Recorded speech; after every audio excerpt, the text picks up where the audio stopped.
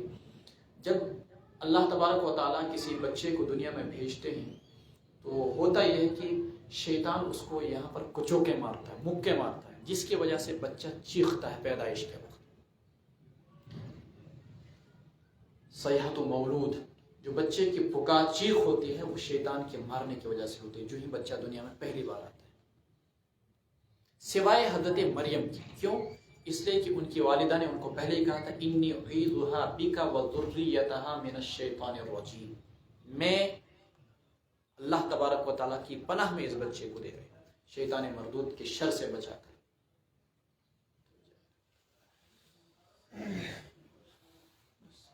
انی اعیذھا بک وذریتھا من الشیطان الرجیم. اس لیے حضرت عیسیٰ علیہ السلام کی حفاظت پیدائش ہی کے وقت،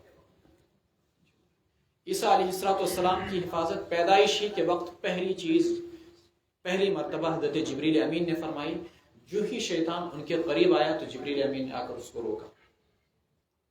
جبریل امین نے آ کر ان کو روکا کہ نہیں، یہاں تم ان کو نہیں چھیڑ سکتے. پھر اس کے بعد آگے دیکھیے اگلا مرحلہ، جب حضرت عیسیٰ علیہ السلام کی پیدائش ہوئی تو اس وقت بھی باضابطہ ان کی روح کس نے پھونکی؟ جبریل امین. جب یہودیوں نے ان کو قتل کرنا چاہا تو آسمان پر کن کے ذریعے سے اٹھایا گیا؟ جبریل امین کے ذریعے سے. یہ ہے اس آیت کا مطلب وَأَيَّدْنَاهُ بِرُوحِ الْقُدُسِ. ہم نے ان کو تقویت پہنچائی، مضبوطی پہنچائی. کن کے ذریعے سے؟ جبریل امین کے ذریعے سے. زندگی میں بھی، پیدائش کے وقت میں بھی، اور دنیا سے اٹھائے جانے کے وقت بھی. اب وہ قرب قیامت میں دوبارہ زمین پر نزول فرمائیں گے. وَقَالُوا قُلُوبُنَا غُلْفٌ، یہ یہودی یوں کہتے ہیں کہ ہمارے دل محفوظ ہیں. بل لعنهم اللہ بکفرہم، بلکہ اللہ نے ان کے دلوں پر لعنت فرمائی ان کے کفر کی وجہ سے. فقلیلا ما یؤمنون، بہت تھوڑا وہ ایمان لاتے. غلف اغلف جمع ہے. وہ کہتے تھے چونکہ ہمیں ہمارے باپ یعقوب علیہ السلام نے یہ نصیحت فرمائی ہے کہ تم کسی دین حق کے سوا کسی اور دین کو قبول نہیں کرنا. انہوں نے اس کے اندر تحریف کر دی کہ تم دین یہودیت کے سوا کسی اور دین کو قبول نہیں کرنا. فرماتے تھے کہ ہمارے دلوں پر غلاف پڑا ہے، اس میں دین یہودیت کے سوا کوئی دین گھس ہی نہیں سکتا ہے.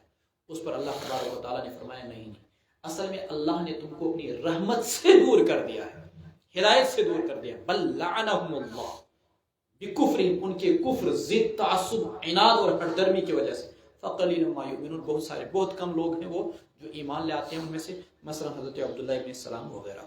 ولما جاءہم کتاب من عند اللہ، جب ان کے پاس آئی کتاب اللہ کے یہاں سے، مصدق لما معہم، جو کہ تصدیق کرنے والی تھی اس چیز کی جو ان کے ساتھ تھی، یعنی تورات کی. وَكَانُوا مِن قَبْلُ يَسْتَفْتِحُونَ عَلَى الَّذِينَ كَفَرُوا، اور وہ اس سے پہلے اللہ تبارک و تعالیٰ سے فتح کی دعائیں کیا کرتے تھے ان لوگوں کے خلاف جنہوں نے کفر کیا. فَلَمَّا جَاءَهُم مَّا عَرَفُوا، پس جب آئی ان کے پاس وہ چیز جسے وہ پہچانتے تھے، كَفَرُوا بِهِ، تو انہوں نے اس کا یا وہ کتاب یا وہ پیغمبر جسے وہ پہچانتے تھے، کفروا بھی، تو انہوں نے اس کا انکار کر دیا. فلعنت اللہ علی الکافرین، سو اللہ کی لعنت ہو کافروں پر. قرآن کریم آیا اور قرآن کریم نے کہا تورات اللہ کی کتاب ہے. ولما جاءہم کتاب من عند اللہ مصدق لما معہم. اس سے پہلے ہوتا کیا تھا، جب بھی ان کی مشرکین سے لڑائی جھگڑا ہوا کرتا تھا تو یہ یوں کہتے تھے ہماری کتابوں میں پیشن گوئی ہے کہ نبی آخر الزمان آنے والے ہیں، دھیان رکھو جب وہ نبی آخر الزمان آئیں گے نا ان کے ساتھ مل کر ہم تمہارے خلاف جنگ لڑیں گے، پھر تم کو مزہ چکھائیں گے. تو یہ بات اتنی کثرت کے ساتھ کہی گئی تھی کہ یہود اوس و خزرج مدینہ کے مشرکوں کے ذہنوں دلوں میں، مدینہ کے لوگوں کے دل و دماغ کے اندر یہ بات رچ بس گئی تھی نبی آخر الزمان آنے والے. اسی لیے ہجرت کے موقع پر ان لوگوں نے، بیعت کے موقع پر انصار مدینہ نے اسلام قبول کرنے میں سبقت کی. اچھا ہوا کیا، جب پیغمبر آیا یہ دعا مانگا کرتے تھے اللہ تعالیٰ سے، خدا یا نبی آخر الزمان کو بھیج تاکہ ہم ان کے ساتھ مل کر مشرکوں کے خلاف جہاد کریں. جب وہ پیغمبر آیا فلما جاءہم ما عرفوا کفروا بہ، جسے وہ پہچانتے تھے، جب وہ آیا ان کے پاس جسے وہ پہچانتے تھے، کس سے؟ نشانیوں کے ذریعے سے جو تورات میں دی گئی تھی، انہوں نے اس کا انکار کر دیا، کفروا به فلعنۃ اللہ علی الکافرین۔ مفسرین نے دونوں ترجمہ کیے، جب وہ کتاب آئی جسے وہ پہچانتے تھے، یعنی قرآن کریم کو، جو وہ پیغمبر آیا جسے وہ پہچانتے تھے، فلعنۃ اللہ علی الکافرین، سو اللہ کی لعنت ہو، دھتکار ہو، پھٹکار ہو کافروں پر۔ کیوں ایمان نہیں لایا؟ مانا بتا چکا ہوں میں، اس لیے ایمان نہیں لایا کہ یہ نبی آخر الزمان صلی اللہ علیہ وسلم بنو اسحاق میں کیوں نہیں آئے، بنو اسماعیل کے اندر کیوں آئے؟ اس خاندانی ضد، تعصب اور ہر دھرمی کی وجہ سے۔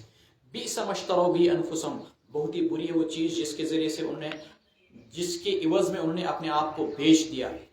ان یکفروا بما انزل اللہ، کہ انہوں نے کفر کیا محض اس وجہ سے کہ اللہ نے، بما انزل اللہ، اس وجہ سے کہ اللہ نے اتارا، بغین، اللہ نے اتارا، دین حق اتارا۔ اب یہاں پر جملہ محذوف نکلے گا، اللہ نے بنو اسحاق کے اندر پیغمبر کو کیوں نہیں بھیجا، اللہ نے بنو اسماعیل کے اندر پیغمبر کیوں بھیجا؟ بغین، ضد کی وجہ سے، ان ینزل اللہ من فضلہ، کہ اللہ تبارک و تعالیٰ اتارتا ہے اپنے فضل میں سے، علی من یشاء، جس پر چاہتا ہے اپنے بندوں میں سے، یعنی کتاب کو۔ فباؤوا بغضب علی غضب، با یبو کے معنی آتے ہیں لوٹنے کے، لیکن جب با کا صلہ بھی آتا ہے تو اس کے معنی آتے ہیں لوٹانے کے۔ سو وہ لوٹائے گئے، لوٹے وہ غضب مال غضب کے ساتھ، وہ غضب بالائے غضب کے مستحق ٹھہرے۔ وللکافرین عذاب مہین، اور کافروں کے لیے دردناک عذاب ہوگا۔ تو محض اس ضد کی وجہ سے کہ ان کے اندر پیغمبر کیوں نہیں آیا، انہوں نے ایمان نہیں لایا۔ وَإِذَا قِيلَ لَهُمْ آمِنُوا بِمَا أَنزَلَ اللَّهُ قَالُوا نُؤْمِنُ بِمَا أُنزِلَ عَلَيْنَا، اور جب ان سے کہا جاتا تم ایمان لے آؤ اس چیز پر جو اللہ نے اتاری، قالوا نؤمن بما انزل علینا، تو کہتے ہیں ہم ایمان لائیں گے اس چیز پر جو ہمارے اوپر اتاری گئی، ویکفرون بما وراءہ، اور وہ انکار کرتے ہیں اس چیز کا جو اس کے سوا ہے، وهو الحق، حالانکہ وہ کتاب برحق ہے، مصدقا، تصدیق کرنے والی ہے، لما معهم، اس کتاب کی جو ان کے ساتھ ہے۔ قل فلم تقتلون انبیاء اللہ، آپ کہیے ان سے تم کیوں قتل کرتے ہو اللہ کے پیغمبروں کو اس سے پہلے، ان کنتم مؤمنین، اگر تم سچے ہو۔ یہ وہی بات آئی جس کا میں نے ابھی آپ کے سامنے تھوڑی دیر پہلے تذکرہ کیا، جب ان سے کہا جاتا تھا ایمان لے آؤ اللہ کی کتاب پر، تو کہتے کہ ہم ایمان لے آئیں گے صرف اس کتاب پر جو ہمارے اوپر اتاری گئی، وَيَكْفُرُونَ بِمَا وَرَاءَ، اور اس کے سوا جو دیگر کتابیں ہیں اس کا وہ انکار کیا کرتے تھے۔ وَهُوَ الْحَقُّ مُصَدِّقًا لِمَا مَعَهُ، کیوں بھائی؟ ہم کو منع کیا گیا ہے کہ دین یہودیت کے سوا کسی اور دین کو قبول نہیں کرنا۔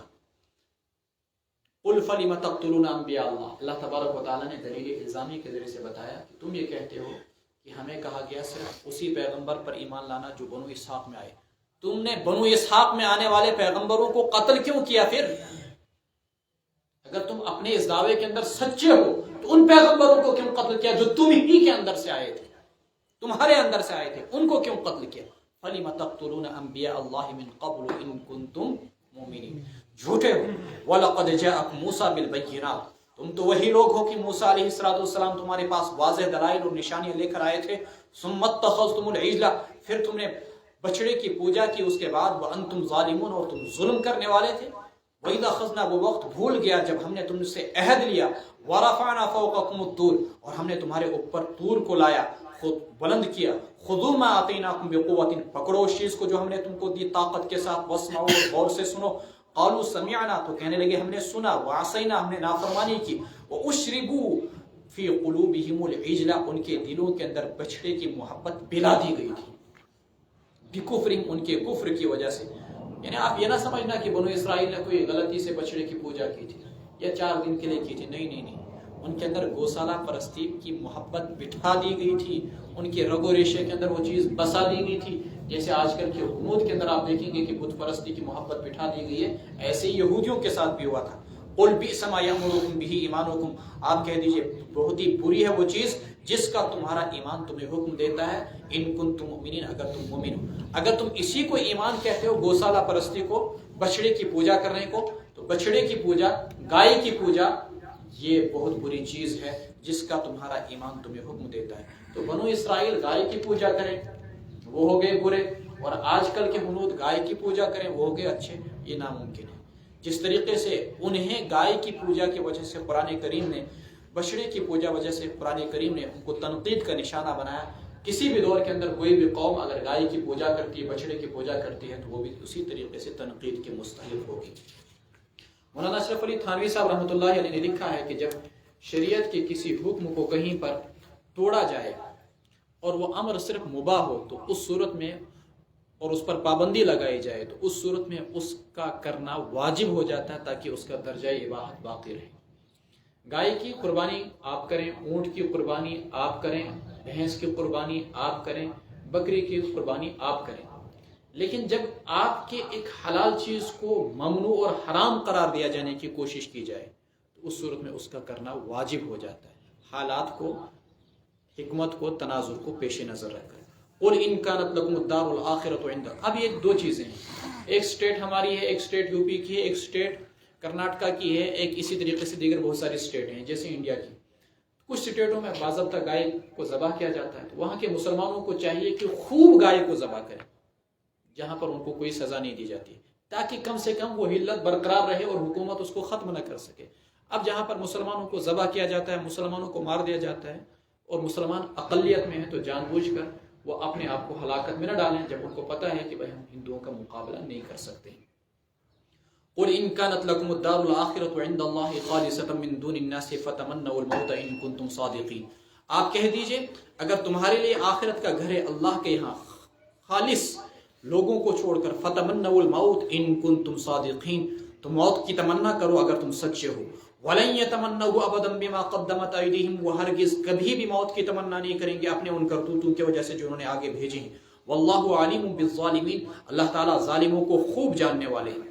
یہ یوں کہا کرتے تھے جنت کے حقدار ہم، لن يدخل الجنہ الا من كان هودا او نصارى، تم کتنی ہی عبادتیں کر لو، نمازیں پڑھ لو، زکات دے دو، روزے رکھو، جنت تو ہماری ہے، گسن چھ اسی جنتس۔ اس پر آج کے پیر شوانان ایسے تو پڑھتو قرآن، تو پڑھتو نماز، تو دیتو زکات، تو کرتو اعتکاف، گسن چھ جنتس ایسی بھی نماز پڑھنے کے اکشن دستگیر سو۔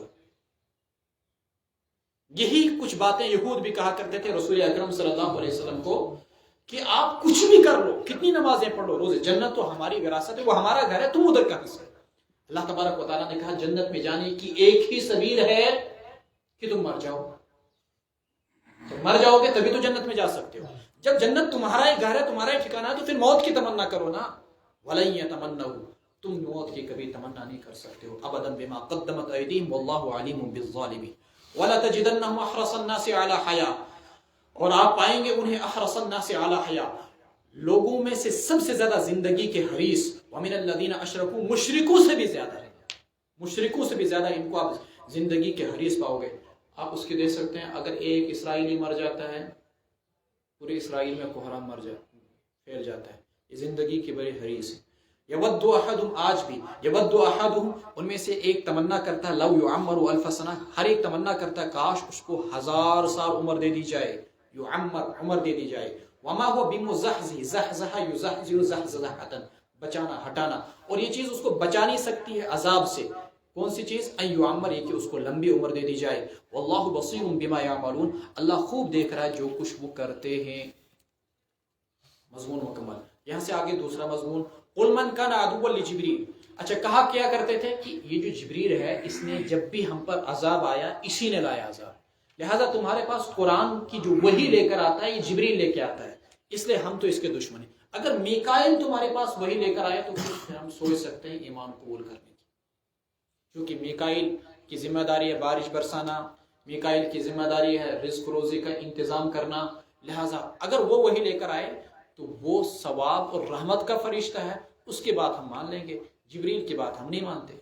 اس پر کہا اللہ تبارک و تعالیٰ نے میکائیل ہو یا جبرائیل، دونوں بذات خود نہ تو عذاب نہ ہی کوئی رحمت یعنی روزی بارش لے کر آتے ہیں، یہ دونوں اللہ کے حکم سے آتے ہیں۔ ان میں سے ایک کا کفر دوسرے کا کفر ہے، ایک کی دشمنی دوسرے کی دشمنی ہے، ایک کی محبت دوسرے کی محبت ہے۔ لہٰذا اگر تم یہ کہتے ہو کہ جبریل ہمارا دشمن، تو اس کا مطلب میکائیل بھی تمہارا دشمن، اللہ بھی تمہارا دشمن، پیغمبر بھی تمہارا دشمن۔ ایک کی دشمنی سب کی دشمنی کو لازم ہے۔ قل من کان عدوا لجبریل، آپ کہہ دیجئے جو دشمن ہوگا جبریل کا، فإنہ نزلہ، اس نے خود کوئی قرآن نہیں اتارا پیغمبر پر، فإنہ نزلہ، اس نے تو اتارا قرآن علی قلبک، آپ کے دل پر، بإذن اللہ، اللہ کے حکم سے، مصدقا لما بین یدیہ، جو قرآن کی تصدیق کرنے والا ہے اس کتاب کی جو اس سے پہلے ہے، وہ ہدن، اور یہ قرآن ہدایت ہے، وبشرا، اور رہنمائی خوشخبری ہے، للمؤمنین، اہل ایمان کے لیے۔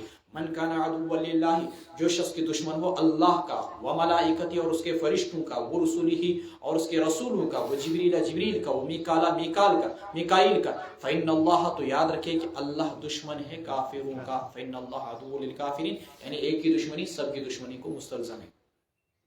وَلَقَدْ أَنزَلْنَا إِلَيْكَ آيَاتٍ بَيِّنَاتٍ، اور ہم نے آپ کی طرف اتاری واضح واضح نشانیاں، وَمَا يَكْفُرُ بِهَا، اور ان واضح آیات کا انکار نہیں کرتا ہے نہیں کرتے ہیں مگر فاسق لوگ۔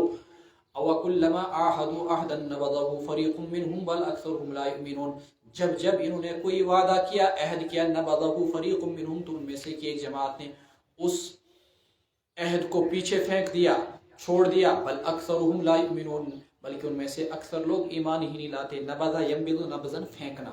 ولما جاءهم رسول من عند الله مصدق لما معهم، جب ان کے پاس کوئی پیغمبر آیا اللہ کے یہاں سے، مصدق لما معهم، جو کہ پیغمبر تصدیق کرنے والا اس کتاب کی جو ان کے ساتھ تھی، نبذ فریق من الذین اوتوا، جب نہیں صرف جب ترجمہ کیجئے، نبذ فریق من الذین اوتوا الکتاب، تو ایک جماعت نے ان میں سے جنہیں کی کتاب دی گئی تھی اس عہد کو، اس کتاب کو پس پش ڈال دیا، کتاب اللہ، نبذ فریق من الذین اوتوا الکتاب کتاب اللہ وراء ظہورہم، اللہ کی کتاب کو اپنی پشت پیچھے، کأنہم لا یعلمون، گویا کہ وہ جانتے ہی نہیں۔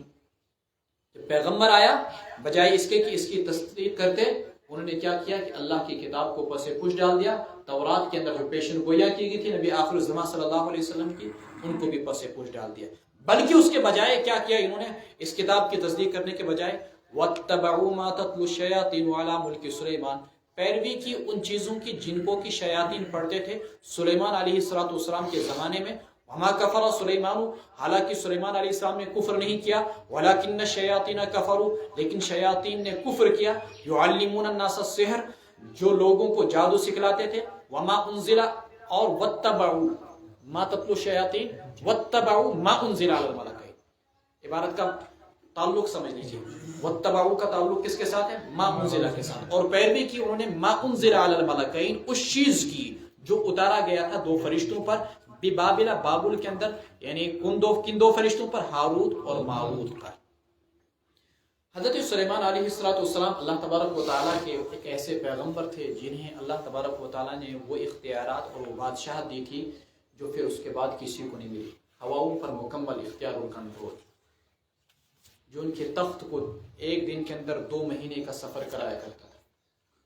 غدوها شہر ورواحها شہر، پرندوں پر ان کی بولی کو سمجھنا، پرندوں پر اختیار، جنات پر اختیار، اللہ تبارک و تعالیٰ نے ان کو حیرت انگیز اختیارات دیے۔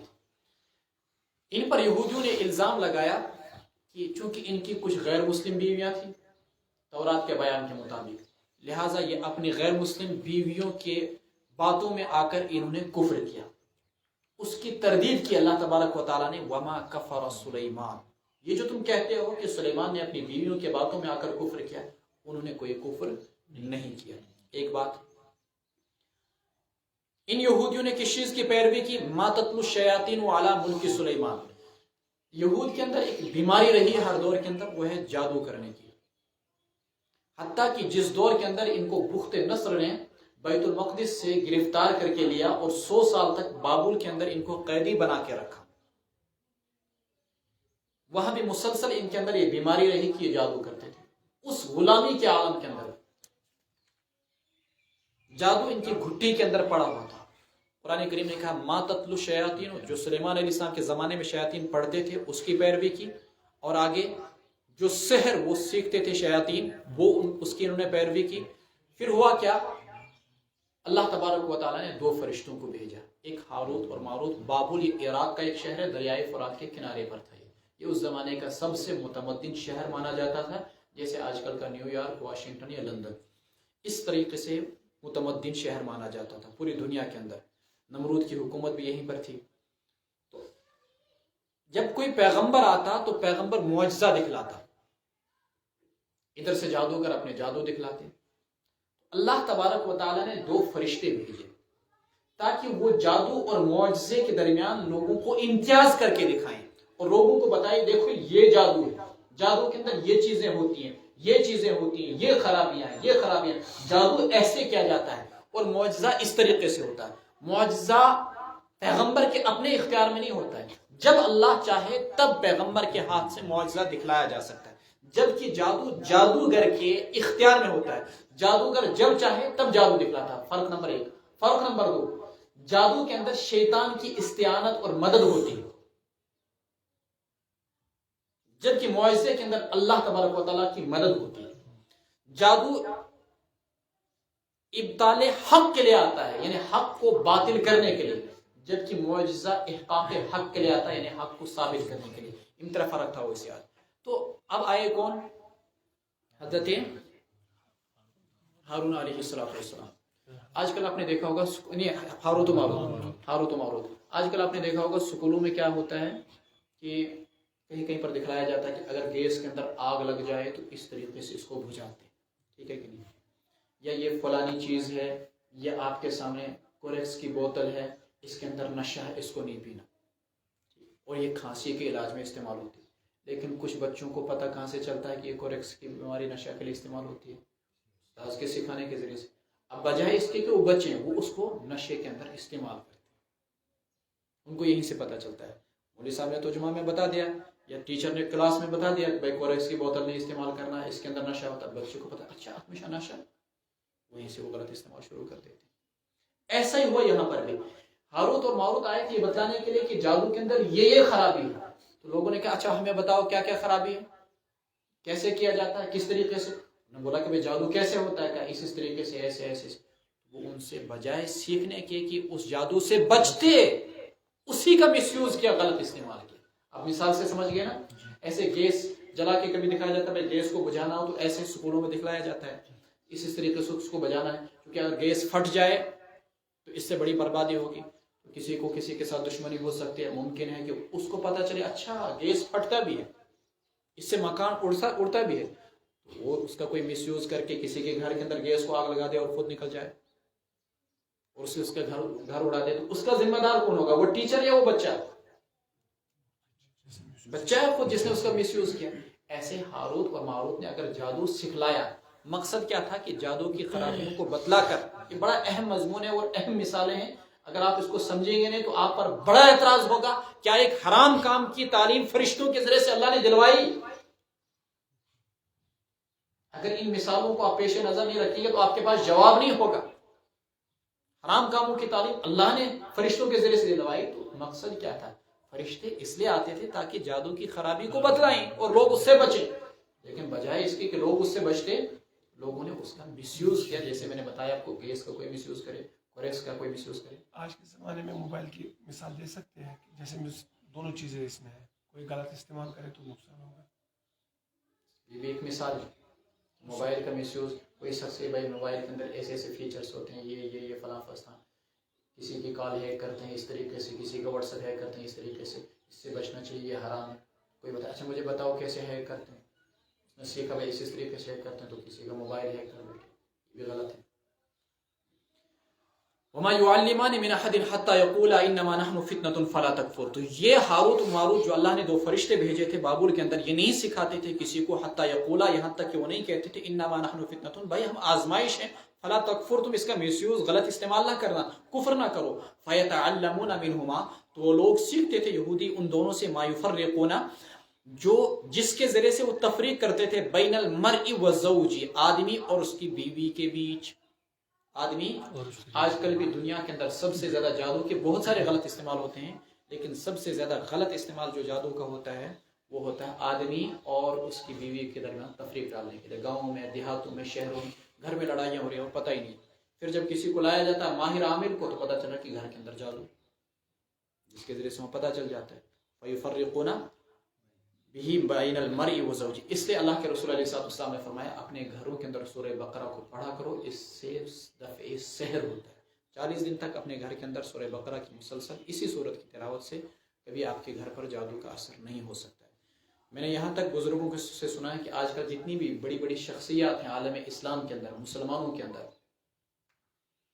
اور اسی طریقے سے ملکی شخصیات، یہودی آج بھی اس حرکت کے اندر ملوث ہیں، اور دنیا کے بڑے بڑے مسلمان علماء پر، شخصیات پر، ملکوں کے صدور پر وہ آج بھی جادو کرتے ہیں.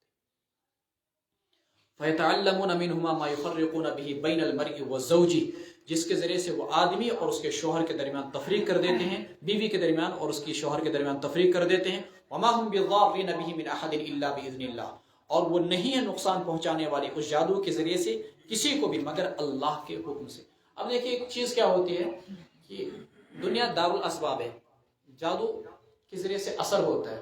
اگر آپ نے دفعیہ کیا تو آپ جادو سے بچ جائیں گے، باقی یہ ہے کہ دنیا اسباب کی تحت چلتی رہے گی اور جادو اثر کرتا رہے گا۔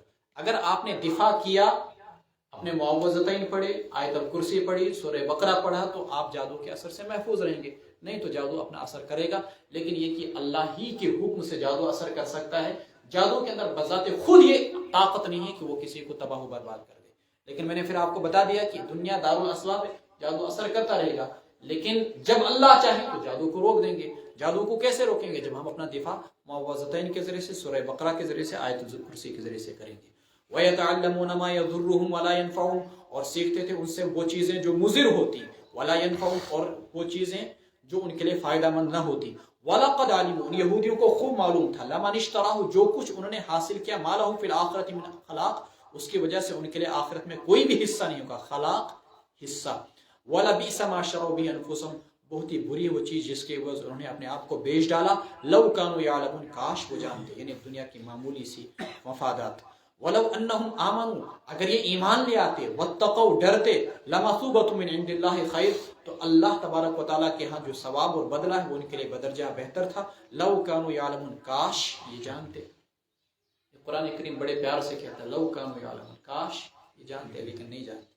یا ایھا الذین آمنوا لا تقولوا راعنا وقولوا انظرنا واسمعوا وللکافرین عذاب علیم، اے ایمان والو نہ کہو راعنا اور کہو انظرنا، واسمعوا اور غور سے سنو، وللکافرین عذاب علیم، اور کافروں کے لیے دردناک عذاب ہوگا۔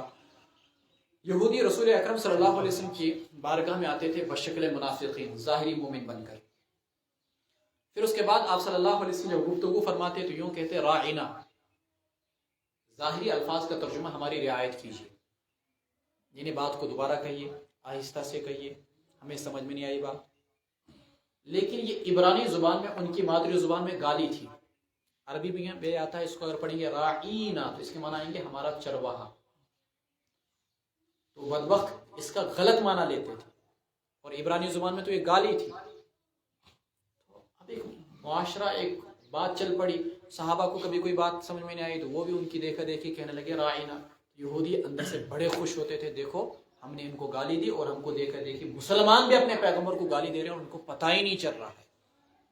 اس پر اللہ تبارک و تعالیٰ نے یہ آیت اتاری، لا تقولوا راعنا وقولوا انظرنا، ایسے الفاظ نہ کہو راعنا، تم نہیں سمجھتے ہو کہ ان کی کیا شرارت ہے، بلکہ کیا کہو انظرنا، ہماری رعایت کیجیے، واسمعوا اور غور سے سنو، وللکافرین عذاب علیم، کافروں کے لیے دردناک عذاب ہوا۔ معلوم ہوا کہ ایسے مبہم الفاظ کا استعمال، ایسے چیزوں کا استعمال جس کے اندر بظاہر مباح بھی ہو لیکن کوئی اس کا غلط مطلب نکال سکتا ہے، اس سے انسان کو احتیاط کرنا چاہیے۔ علماء کو ایسی مباح چیزوں سے بچنا چاہیے جن کے مباح کے، ان کے اگر وہ مباح کا ارتکاب کریں تو دیگر لوگ اس کا غلط فائدہ اٹھا کر اس سے حرام میں مبتلا ہو جائیں۔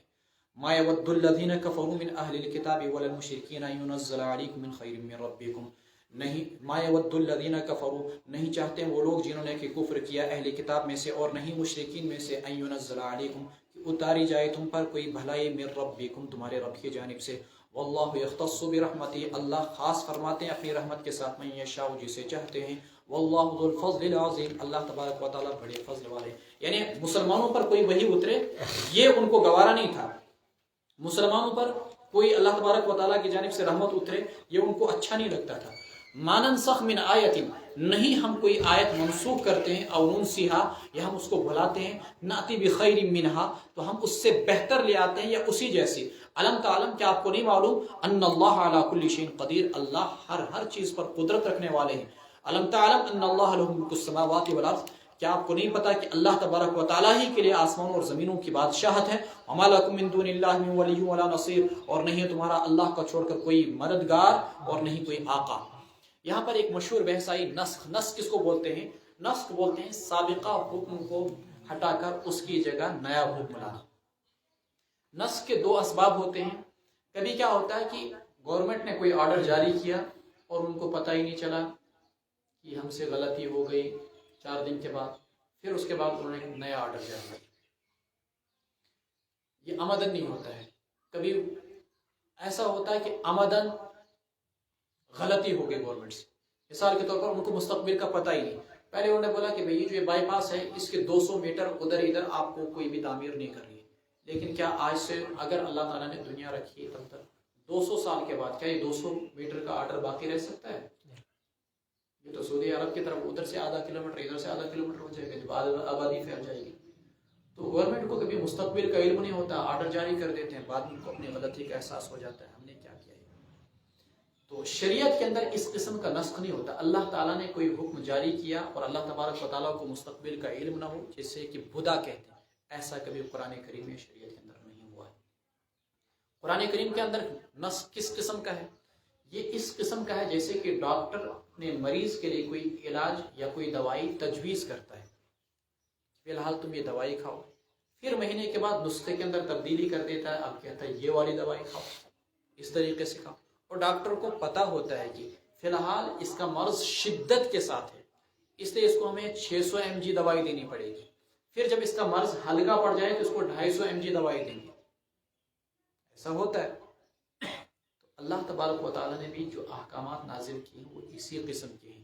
اللہ تبارک و تعالیٰ نے ابتدا احکامات کے اندر نرمی رکھی، یہاں تک کہ جب مسلمان عادی ہو گئے تو پھر احکامات کے اندر تھوڑی سی سختی آ گئی. مثلا روزہ، پہلے یہ اجازت عامہ تھی، چاہے تو آپ روزہ رکھیں چاہے تو فدیہ دیں. جب مسلمان روزوں کے عادی ہو گئے تو کہا گیا کہ صرف مسافر اور مریض کے لیے رخصت ہے، ہر ایک کے لیے رخصت نہیں. تخفیف کر دی گئی. جب تک وراثت کے احکام نازل نہیں ہوئے تھے پہلے وصیت کو لازم کر دیا گیا، تم پر وصیت کرنا فرض ہے. لیکن بعد میں اللہ تبارک و تعالیٰ نے جب وراثت کے احکام جاری کر دیے تو وصیت کی فرضیت کا حکم منسوخ ہو گیا. اسی قسم کی بہت ساری مثالیں شریعت کے اندر موجود ہیں. تقریباً منسوخ شدہ آیتیں 10 ہیں. منسوخ شدہ آیتیں 10 ہیں. شاہ ولی اللہ محدث دہلوی رحمۃ اللہ علیہ نے صرف 5 ہی گنوائی ہیں، اور اسی طریقے سے بعض مفسرین نے 19، بعض نے کہا 500. لیکن اگر اصل دیکھا جائے وہ بمشکل 5-10 بنتی ہے، 5 سے لے کر 10 تک، اس سے زائد نہیں. اپنے اپنے مواقع پر میں اس کی طرف آپ کو نشاندہی بھی کروں گا کہ یہ آیت فلاں آیت سے منسوخ ہے. کبھی کبھی کیا ہوتا ہے کہ بعض نص کی 2 صورتیں ہیں، آیت کو 3 صورتیں ہیں، آیت باقی حکم ختم. مثلا کتب علیکم الوصیہ ہے طلاق دینے کے بعد میں جب عدت کے احکامات نازل ہوئے وہ حکم ختم ہو گیا اور کہا گیا کہ صرف عدت کے زمانے میں 3 حیض تک یا 4 ماہ 10 دن تک 3 حیض تک آپ کو اس کا نفقہ دینا ہوگا. پہلے 1 سال تک تھا. وَلِلْمُطَلَّقَاتِ مَتَاعٌ بِالْمَعْرُوفِ، بعد میں اس کو منسوخ کر دیا گیا. نص کی دوسری صورت، اب آیت موجود ہے، حکم منسوخ ہو چکا ہے. نص کی دوسری صورت کیا ہوتی ہے کہ آیت موجود نہیں، حکم موجود ہے. آیت موجود نہیں ہے، مثلا بعض صحابہ کہتے ہیں ہم ایک زمانے میں آیت پڑھا کرتے تھے الشیخ والشیخوخۃ اذا زنیا فرجموہما،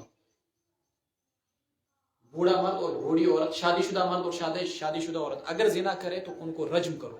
یہ آیت تھی، حکم آج بھی موجود ہے لیکن بعد میں منسوخ ہو. آیت منسوخ، حکم باقی. تیسری صورت کیا ہے کہ آیت بھی منسوخ اور حکم بھی ختم ہو گیا، پتہ ہی نہیں. اس کو قرآن کریم نے تعبیر کیا ننسیہا سے. مثلا اما عائشہ رضی اللہ تعالیٰ عنہ فرماتے ہیں کہ سورہ احزاب بہت بڑی تھی سورہ بقرہ کی جتنی. سورہ احزاب اتنی بڑی تھی جتنے کہ سورہ آج کتنی ہے، وہ مشکل آدھا سپارہ جی، لیکن وہ بھلا دی گئی ذہن سے. الم تعلم ان اللہ علی کل شیء قدیر، الم تعلم ان اللہ له ملک السماوات والارض وما لكم من دون اللہ من ولی ولا نصیر ام تريدون ان تسألوا رسولکم، کیا تم چاہتے ہو کہ تم اپنے پیغمبر سے ویسے ہی سوال کرو کما سئل موسیٰ من قبل، جیسے کہ سوال کیا گیا تھا اس سے پہلے موسیٰ سے. ومن يتبدل الكفر، اور جو شخص کفر کو بدل دے ایمان کے ساتھ، فقد ضل سواء السبیل، تو یقیناً وہ راہ راست سے بھٹک گئی. آپ کے سامنے بنو اسرائیل کے وہ سوالات پیچھے گزرے کہ کس قسم کے بیہودہ سوالات وہ کثرت کے ساتھ کیا کرتے تھے. کبھی سوال کیا ہمیں عدس کھلائی جائے، دال کھلائی جائے، گیہوں کھلائے جائے، ساگ کھلائے جائے، پیاز کھلائے جائے، ہمیں اچھی اچھی نعمتیں نہیں چاہیے. کبھی ان کو کہا گیا کہ تم حتتن کہو، کہنے لگے حنتتن یا حبۃ من شعر، اور اسی طریقے سے ان کو کہا گیا گائے کو ذبح کرو، تو اس میں انہوں نے تعویلات کی کیسی گائے ہونی چاہیے، بوڑھی ہونی چاہیے، چھوٹی ہونی چاہیے، کالی ہونی چاہیے، سفید ہونی چاہیے، ہل جوتنے والی ہونی چاہیے، یا پاشی کرنے والی ہونی چاہیے، جوان ہونی چاہیے. یہ اس قسم کے بہانے تلاشنے لگے. کیا تم مسلمان بھی چاہتے ہو ایسے سوالات کرو جیسے انہوں نے کیے تھے؟ ہم تريدون ان تسألوا رسولكم كما سئل موسى من قبل من يتبدل الكفر بالایمان فقد ضل سواء السبيل.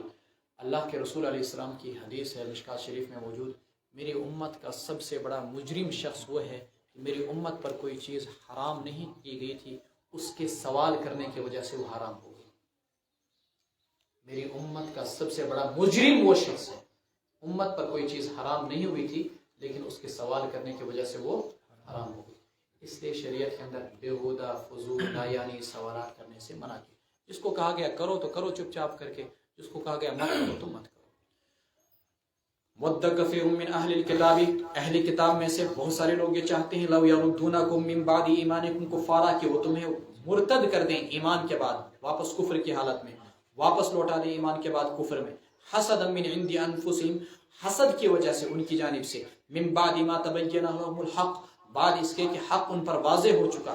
فاعفوا واصفحوا، سو آپ معاف کیجئے، درگزر کیجئے. حتی یأتی اللہ بامرہ، یہاں تک کہ اللہ اپنے حکم کو لے آئے. ان اللہ علی کل شیء قدیر، اللہ تبارک و تعالی ہر چیز پر قدرت رکھنے والے ہیں. ابتدائی زندگی میں جب مدینہ میں مسلمان آئے تو وہاں پر یہ چاہتے تھے کہ مسلمان کسی طریقے سے یہودی بن جائے، یا یہ مسلمان جو ہیں کسی نہ کسی طریقے سے مشرک بن جائے واپس. کچھ ہی نہیں تو ان کے اندر شکوک و شبہات پیدا ہو. ود کثیر من اہل الکتاب لو یردونکم من بعد ایمانکم. آپ نے صبح یہاں پر مولانا حمید اللہ صاحب سے سنا رات کو تراویح کے اندر. آج بھی کوششیں ایسی ہو رہی ہیں بکثرت کہ کم سے کم اگر مسلمانوں کو مرتد نہ بنایا جا سکے تو ان کو ملحد اور دہریہ بنایا جائے، ان کے دل و دماغ کے اندر شکوک و شبہات پیدا کی جائے. قیامت کس پیغمبر کس خدا، اس قسم کے شکوک و شبہات مسلمانوں کے دلوں کے اندر ڈالے جاتے ہیں آج بھی. فاعفوا واصفحوا حتی یأتی اللہ بامرہ ان اللہ علی کل شیء قدیر. یہ معاف اور درگزر کرنے کا حکم تھا جب تک کہ اللہ اپنا حکم لائے، یعنی جہاد کا حکم اتارے. جب جہاد کا حکم آ گیا تو اب ان سے عفو درگزر کرنے کا حکم ختم ہو گیا. وَأَقِيمُوا الصَّلَاةَ وَآتُوا الزَّكَاةَ، آپ نمازوں کو قائم کیجئے اور زکوٰۃ دیجئے. وَمَا تُقَدِّمُوا لِأَنفُسِكُم مِّن خَيْرٍ تَجِدُوهُ عِندَ اللَّهِ، اور جو کچھ بھی تم اپنے لیے آگے بھیجو گے بھلائی میں سے تم پاؤ گے اسے اللہ کے یہاں. ان اللہ بما تعملون بصیر، یقیناً اللہ تبارک و تعالی جو کچھ تم کر رہے ہو اسے دیکھ رہے ہیں. وقالوا لن يدخل الجنة الا من كان هودا او نصارى، اور وہ لوگ یوں کہتے ہیں ہرگز داخل نہیں ہوں گے جنت کے اندر مگر صرف وہ جو یہودی ہوں. حائدن کی جمع ہودن، او نصارى نصرانیون کی جمع یا جو نصرانی ہوں. تلک امانیہم، امنیتن کی جمع یہ ان کی آرزویں ہیں. قل ہاتوا برہانکم، آپ کہہ دیجئے لے آؤ اپنی دلیل. ان کنتم صادقین، اگر تم سچے ہو. بلا من اسلم وجہہ للہ وهو محسن فلہ اجرہ عند ربہ، ہاں جس نے اپنے آپ کو اللہ کے سامنے جھکا دیا اور وہ نیکوکار بھی ہو، فلہ اجرہ، تو اس کے لیے ثواب ہوگا اس کے رب کے یہاں، اور ان پر کوئی ڈر نہیں ہوگا قیامت کے دن. ولا هم يحزنون، اور نہیں وہ رنجیدہ ہوں گے. قرآن کریم نے کہا یہ جو تم کہہ رہے ہو نا صرف یہودی نصرانی جنت میں جائیں گے، صرف آرزویں ہیں. اگر تمہارے پاس کوئی دلیل ہے تو لے آؤ، نہیں تو پھر چپ ہو جاؤ. وقالت الیہود، ایک زمانہ گزرا ہے رسول اکرم صلی اللہ علیہ وسلم کی بعثت سے پہلے اور آپ صلی اللہ علیہ وسلم کے بعد بھی تقریباً 2500-3000 سال تک، 2000 سال تک، آج سے پہلے 200 سال تک اگر دیکھا جائے، یہودیوں کے اندر اور عیسائیوں کے اندر بدترین اور خوفناک دشمنی رہی. تورات کے اندر عیسیٰ علیہ السلام کا ذکر موجود تھا، لیکن کبھی بھی یہودیوں نے عیسیٰ علیہ السلام کی نبوت کو تسلیم نہیں کیا، بلکہ بدبختوں نے ان کو ولد الزنا تک قرار دی. اور نصارہ نے پھر ضد کے اندر جو کچھ کیا یہودیوں کے ساتھ، بیت المقدس کو باضابطہ کوڑا دان بنا دیا تھا. حضرت عمر فاروق نے جب بیت المقدس کو فتح کیا تو تب وہ کوڑا وہاں سے ہٹایا، تورات کے نسخوں کو ختم کر دیا تھا. ان کی آپس میں شدید دشمنی رہی. اور کیا کہتے تھے؟ وقالت الیہود، یہود کہتے تھے لیست النصارى علی شیء، نصارہ کسی بھی چیز پر نہیں. وقالت النصارى، نصارہ کہتے تھے لیست الیہود علی شیء، یہود کسی بھی مذہب پر نہیں. وہم یتلون الکتاب، اور وہ دونوں کتاب کو پڑھتے ہیں. مشترکہ ان دونوں کی کتاب عہد نامہ قدیم ہے. ایسے تو انجیل عیسائیوں کی، تورات یہودیوں کی، لیکن دونوں کے لیے مشترکہ ایک چیپٹر ہے. وہ ہے عہد نامہ قدیم. وہ پڑھتے تھے اور اس کے اندر ایک دوسرے کے لیے بشارتیں تھی لیکن مانتے نہیں تھے.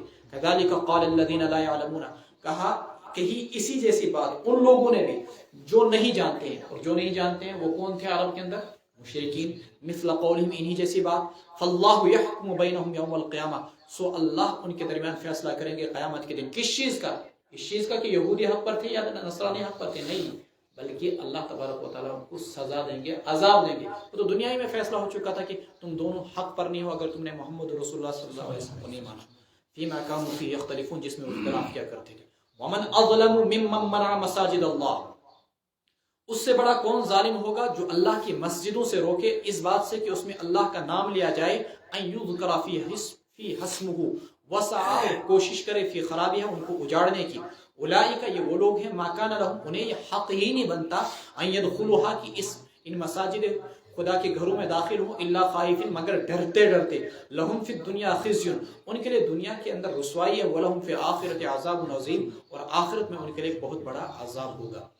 اس آیت کے شان نزول کے ذیل میں دو واقعات بیان کیے جاتے ہیں. ایک واقعہ یہ کہ رسول اکرم صلی اللہ علیہ وسلم صحابہ کی معیت میں جب سن 6 ہجری میں صلح حدیبیہ کے موقع پر عمرہ کرنے کے لیے مکہ مکرمہ میں پہنچے تو مکہ کے مشرکوں نے آپ کو روکا اور آپ کو واپس بھیجا. اللہ نے فرمایا کہ تم سے بڑا ظالم کون ہوگا کہ تم نے مسلمانوں کو عمرہ کرنے سے، بیت اللہ کے اندر، خانہ کعبہ کے اندر داخل ہونے سے روکا. نمبر 1. اس آیت کے ذیل میں یہ بھی کہا جاتا ہے کہ جس طریقے سے نصرانیوں نے، عیسائیوں نے یہودیوں سے انتقام لیا اور ان کے لیے بیت المقدس کو حرام قرار دیا، اس کے اندر داخلے کو ممنوع قرار دیا اور اس کو اجاڑ کے رکھ دیا، تم سے بڑا کوئی ظالم نہیں ہوگا. گویا کہ اس صورت کے اندر مخاطب کون ہوں گے؟ نصارہ ہوں گے مخاطب. لہم فی الدنیا خزی ولہم فی الآخرۃ عذاب عظیم. وللہ المشرق والمغرب، اللہ ہی کا ہے مشرق بھی اور مغرب بھی. فإنما تولوا فثم وجہ اللہ، تم جدھر رخ کرو ادھر اللہ تبارک و تعالیٰ ہے. ان اللہ واسع علیم، اللہ تبارک و فثم، وہی پر ہے، وجہ اللہ، اللہ کی خوشنودگی. اللہ کی وجہ کے ترجمہ کیا کریں گے؟ ان اللہ واسع علیم، اللہ بڑی وسعت والے ہیں، علم والے ہیں. سفر کے اندر آپ کو یہ اجازت ہے کہ آپ کی سواری، آپ کی گاڑی جدھر رخ کرے ادھر کے لیے آپ نفل کی نماز پڑھتے رہیں. آپ کے لیے ضروری نہیں کہ آپ سجدے کے وقت اپنے ماتھے کو زمین پر ٹیکیں اگر آپ گھوڑے پر سفر کر رہے ہیں یا آپ اپنی گاڑی کی سیٹ پر سفر کر رہے ہیں. بس اشارے سے آپ رکوع بھی کریں، اشارے سے آپ سجدہ بھی کریں، تھوڑا سا زیادہ جھک کر سجدہ، کم جھک کر رکوع. آپ کی سواری کپواڑہ کی طرف جا رہی ہے، اسلام آباد کی طرف جا رہی ہے، سورا کی طرف جا رہی ہے، جدھر جا رہی ہے کوئی فرق نہیں. نفل نماز آپ اپنی گاڑی کے اندر کسی بھی طریقے سے پڑھ سکتے ہیں. نمبر 1. لیکن فرض نماز کے لیے شرط یہ ہے کہ آپ استقبال قبلہ کریں، سواری سے اتریں اور گاڑی سے آپ پڑھیں اور وقت پر پڑھیں. یہ نہیں کہ شام اسپروں پر سارے یک جائے پھر کشیر مطلب سوش، یہ نہیں. گاڑی سے اتر کر وقت پر آپ نماز پڑھیں. جب مسلمانوں نے قبلہ چینج کیا، پہلے مسلمان پڑھتے تھے نماز مدینہ منورہ میں آنے کے بعد بیت المقدس کی طرف، شمال کی طرف. پھر اس کے بعد جب اللہ تبارک و تعالیٰ نے 17 مہینوں کے بعد قبلہ تبدیل کیا اور مسلمانوں کو حکم ہوا، جیسا کہ اگلے پارے میں آئے گا، حکم ہوا مسلمانوں کو کہ تم رخ کرو بیت اللہ یعنی خانہ کعبہ کا. اس پر یہودیوں نے زبردست اعتراض کیا، ان مسلمانوں کا کوئی قبلہ ہی نہیں، کبھی ادھر کے لیے نماز پڑھ رہے ہیں، کبھی ادھر کے لیے نماز پڑھ رہے ہیں. اس پر اللہ نے کہا وَلِلَّهِ الْمَشْرِقُ وَالْمَغْرِبُ، مشرق بھی میرا، مغرب بھی میرا. اللہ کو کسی ایک جہت کے اندر متعین نہیں کیا جا سکتا ہے، اللہ ہر جگہ ہے. یہ جو تمہیں کہا جاتا ہے کہ قبلے کا رخ کرو، ایک سمت کا رخ کرو، یہ محض ایک انتظام کی غرض سے، اس لیے کہ تمہارے اندر اتحاد پیدا ہو جائے، سلیقہ اور ڈسپلن پیدا ہو جائے، اس لیے تمہیں استقبال قبلے کا حکم دیا گیا ہے. اس لیے نہیں کہ کوئی قبلہ تمہارا معبود ہے. اہل نظر نے کہا کہ قبلہ نما ہے، یعنی جو قبلہ ہے خانہ کعبہ، یہ اصل مقصود نہیں ہے. ہم عیاذ باللہ کوئی اس کی پوجا نہیں کرتے، ہم اس کو سجدہ نہیں کرتے، ہم سجدہ اللہ کو کرتے ہیں. قبلے کا رخ صرف اس لیے کرتے ہیں تاکہ ہمارے اندر ڈسپلن پیدا ہو جائے، نظم پیدا ہو جائے، سب ایک سمت میں کھڑے ہو جائے. ایسا نہیں کہ قبلہ نما، یہ قبلہ نما ہے. قبلہ نما مطلب یہ اللہ کی سمت ہم کو دکھانے والا ہے، اس کی پوجا کوئی نہیں کرتے. اسی کو کہا گیا. باقی مشرق بھی اللہ، مغرب بھی اللہ، شمال بھی اللہ، جنوب بھی اللہ. اللہ کو کسی ایک سمت میں متعین نہیں کیا جا سکتا ہے. وقالوا اتخذ اللہ ولدا سبحانہ، انہوں نے یوں کہا اللہ نے اولاد بنائی. نصارہ نے، اللہ کی ذات اس سے پاک ہے. بل لہ ما فی السماوات والارض، اللہ ہی کا ہے جو کچھ آسمانوں میں ہے اور جو کچھ زمین میں ہے. کل لہ قانتون، سبھی اس کے مطیع و فرما بردار ہے. یہود نے کہا وقالت الیہود عزیر ابن اللہ، عزیر اللہ کے بیٹے. وقالت النصارى مسیح ابن اللہ، مسیح اللہ کے بیٹے ہیں، اور مشرکین نے کہا الملائکۃ بنات اللہ، فرشتے اللہ کے بیٹے ہیں۔ کیا تم مرد ہو کر کبھی اس بات کو گوارا کر سکتے ہو کہ تمہیں کسی کی بیوی کہا جائے جو تمہاری شایان شان نہیں؟ اللہ اور مخلوق کا رشتہ اگر مالک اور مملوک کا ہے، خالق اور مخلوق کا ہے، رازق اور مرزوق کا ہے، تو تم اس رشتے کو تبدیل کر کے اپنے حقیر رشتے سے کیوں تشبیہ دیتے ہو کہ اللہ باپ ہو کے ہم بیٹے ہو گئے؟ بدیع السماوات والارض، اللہ زمین و آسمان کو بغیر کسی نمونے کے بنانے والا۔ بدیع، اگر آپ کے سامنے کوئی ماڈل نہیں ہے اور آپ کسی چیز کو بنا رہے ہیں، اس کو بولتے ہیں بدیع۔ وَإِذَا قَضَى أَمْرًا، انوکھے انداز میں بنانے والا۔ اور جب اللہ کسی چیز کا فیصلہ کر دیتے ہیں فَإِنَّمَا يَقُولُ لَهُ كُن فَيَكُونُ، تو اس سے کہتے ہیں ہو جا، تو وہ ہو جاتی ہے، اس سے کہتے ہیں ہو جا تو وہ۔ مفسرین نے لکھا کہ اللہ کو کن کہنے کی بھی ضرورت نہیں ہے، تو صرف ہمیں سمجھانے کے لیے کہا ہے، ورنہ اللہ کا ارادہ ہی کافی ہے۔ وقال الذين لا يعلمون لولا يكلمنا الله تأتينا آية، کہتے ہیں وہ لوگ جو جانتے نہیں، لولا يكلمنا الله، کیوں اللہ ہم سے بات چیت نہیں کرتا، او تأتينا آية، یا کیوں نہیں ہمارے سامنے کوئی آیت نشانی آ جاتی۔ كذلك قال الذين من قبلهم، کہیں اسی جیسی بات ان لوگوں نے جو ان سے پہلے تھے، مثل قولهم، انہی جیسی بات، تشابہت قلوبهم، ان کے دل آپس میں ایک جیسے ہیں، قد بينا الآيات لقوم يوقنون، ہم آیات کو کھول کھول کر بیان کر چکے ہیں ان لوگوں کے سامنے جو یقین کرتے ہیں۔ یعنی ایسے معجزات کا مطالبہ کیا کرتے تھے؟ 15ویں سپارے کے اندر تفصیلات آئے گی، اللہ کو ہمارے سامنے لاؤ، ارین اللہ جہرۃ، یہودیوں نے کہا تھا اللہ ہم سے بات چیت کرے۔ کہا یہ کوئی پہلی بار نہیں ہوا کہ آج یہ باتیں کر رہے ہیں، یہ اس سے پہلے بھی جتنی قومیں دنیا کے اندر گزری سب نے چیزیں کہیں۔ انا ارسلناک بالحق بشیرا ونذیرا، یقیناً ہم نے آپ کو حق دے کر بھیجا، بشیرن خوشخبری سنانے والا، ونذیرن ڈرانے والا، ولا تسأل عن اصحاب الجحیم، آپ سے ہرگز دریافت نہیں کیا جائے گا دوزخیوں کے متعلق۔ ولن ترضى عنك اليهود ولا النصارى، آپ سے راضی نہیں ہوں گے یہود و نصارہ کبھی بھی، حتی تتبع ملتهم، جب تک کہ آپ ان کے مذہب کی پیروی نہ کر لیں، یعنی آپ یہودی اور نصرانی نہ بن جائیں تب جا کر وہ آپ کی پیروی کریں گے، اور یہ تو ناممکن ہے۔ قل ان هدى الله هو الهدى، آپ کہہ دیجئے اللہ کی ہدایت ہی اصل ہدایت ہے۔ وَلَا إِنِ اتَّبَعْتَ أَهْوَاءَهُمْ، اے پیغمبر اگر آپ ان کی خواہشات کی پیروی کریں بعد اس کے کہ آپ کے پاس علم آ گیا، مَا لَكَ مِنَ اللَّهِ مِن وَلِيٍّ وَلَا نَصِيرٍ، تو نہیں ہوگا پھر اس صورت میں آپ کو اللہ کے مقابلے میں نہ تو کوئی مدد کرنے والا اور نہیں کوئی دوست، کوئی بھی نہیں ہوگا آپ کا نگہبان اگر آپ ان کی خواہشات پر چل پڑے۔ الَّذِينَ آتَيْنَاهُمُ الْكِتَابَ، جن کو ہم نے کتاب دی، يَتْلُونَهُ حَقَّ تِلَاوَتِهِ، وہ اس کی تلاوت کرتے ہیں بھرپور حق کے ساتھ۔ اولئک یؤمنون بہ، یہی وہ لوگ جو اس کتاب پر ایمان رکھتے ہیں، ومن یکفر بہ، اور جو بھی اس کا انکار کرے گا، فاولئک هم الخاسرون، یہی لوگ ہوں گے خسارے والے، نقصان والے۔ تو گویا کہ آج دنیا کے جتنے بھی مسلمان یہود و نصارہ کی یا انہوں کی چاپلوسی کر رہے ہیں، ہم کسی حد تک گر جائیں ان کی چاپلوسی کرتے کرتے، عرب والے کتنی چاپلوسی کر لیں، ہمارے مسلمان ممالک کتنی ہی چاپلوسی کر لیں، امریکہ کی، یورپ کی، وہ کبھی بھی آپ سے راضی نہیں ہوں گے، حتی تتبع ملتہم، جب تک کہ آپ ان کی مسلک کی پیروی نہ کر لیں۔ ایسے آپ ہنود کی کتنی چاپلوسی کرنا لیں، وسیم رضوی نے کیا تھا نا ہندوازم قبول، پھر کیا ہوا، کتنی آپ ان کی چاپلوسی نہ کر لیں، وہ کبھی بھی آپ کو عزت مل نہیں سکتی۔ الذین آتیناہم الکتاب یتلونہ حق تلاوتہ یا بنی اسرائیل اذکروا نعمتی التی انعمت علیکم انی فضلتکم علی العالمین، اے بنو اسرائیل یاد کرو میرے اس احسان کو جو میں نے تم پر کیا، میرے اس انعام کو جو میں نے تم پر کیا، وانی فضلتکم علی العالمین، اور یہ کہ میں نے تم کو جہاں بھر کے لوگوں پر فضیلت بخشی، عزت دی، ترجیح دی۔ واتقوا یوما لا تجزی نفس عن نفس، بچو ڈرو اس دن سے جس دن کوئی کسی کا کچھ بدلہ نہیں چکا پائے گا، ولا يقبل منها شفاعہ ولا يقبل منها عدل، اور کوئی کسی سے کوئی معاوضہ قبول نہیں کیا جائے گا، کوئی کسی کے کام نہیں آئے گا۔ لا تجزی نفس عن نفس ولا يقبل منها عدل، اور نہیں کسی کا کوئی معاوضہ قبول کیا جائے گا، بدل اور فدیہ قبول کیا جائے گا۔ ولا تنفعها شفاعہ، اور نہیں اسے کوئی سفارش فائدہ دے گی۔ ولا هم ينصرون، اور نہیں ان کی مدد کی جائے گی۔ سوال پیدا ہوتا بار بار بنو اسرائیل کو کیوں خطاب کیا جا رہا ہے؟ جواب آ چکا ہے کہ چونکہ پڑھے لکھے لوگ کون ہیں؟ بنو اسرائیل، تو گفتگو کن سے ہوگی؟ پڑھے لکھے لوگوں سے۔ برونٹ کا ناسن میں بیچارے ان پڑھ تمن سے کیا گفتگو کو، اس لیے انہی کو مخاطب کیا جا رہا ہے، میرے انعامات کو یاد کرو، میرے احسانات کو یاد کرو، میں نے تم کو انبیاء کے تسلسل کے ذریعے سے، علم کے ذریعے سے، تورات کے ذریعے سے دنیا بھر کے جہاں کے لوگوں پر فضیلت بخشی۔ رات کو آپ نے سنا کہ پورے یورپ کے اندر کوئی پیغمبر آیا ہی نہیں، کیونکہ وہاں آبادی تھی نہیں، وہ ظلمت اور ڈارک ایج میں رہ رہے تھے، تاریکی میں رہ رہے تھے، اور اللہ تعالیٰ نے عرب کے اندر، مشرق وسطیٰ کے اندر بکثرت پیغمبروں کو بھیجا۔